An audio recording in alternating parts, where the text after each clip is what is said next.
Chargé pour le ministre des Transports, Voies de communication et des désenclavements. Le lundi 19 décembre 2022, Chérubin Okende a procédé à Kinshasa au nom du Premier ministre Jean-Michel Samalukonde Kyenge qui l'a représenté au lancement de l'opérationnalisation du cadre national des services climatologiques.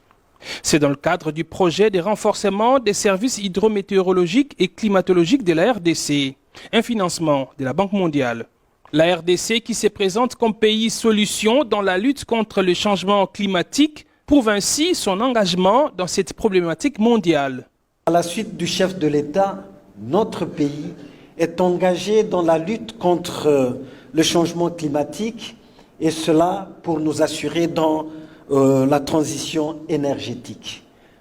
Bien entendu, la République démocratique du Congo se présente aujourd'hui comme étant pays solution dans cette lutte contre le changement climatique. Nous ne sommes pas que le pays solution. Les dernières catastrophes démontrent que nous sommes autant exposés. Voilà pourquoi, en tout état de cause, je voudrais bien réitérer l'engagement du gouvernement de la République à accompagner ce programme de mise en œuvre du projet de renforcement des services hydrométéorologiques et climatiques en République démocratique du Congo, exécuté par l'Agence nationale de météorologie et télédétection par satellite, METELSAT en sigle.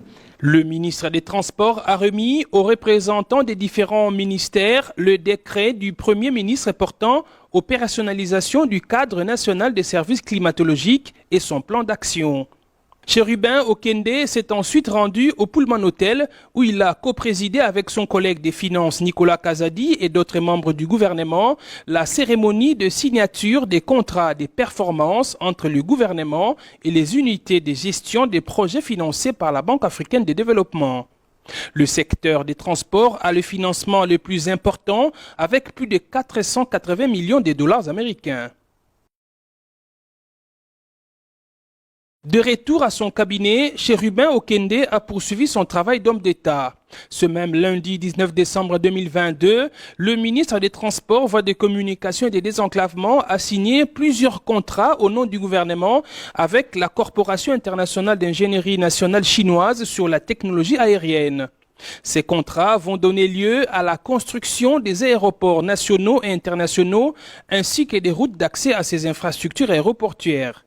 Il s'agit notamment de la construction de la route nationale numéro 1 Kananga-Chikapa, la construction d'un hub aéroportuaire international de Kananga, la construction d'un nouvel aéroport international de Gemena, d'un nouvel aéroport international de Mbandaka, la construction d'un nouvel aéroport international de Kindu et la construction de la route nationale numéro 20 Ilebo-Mweka.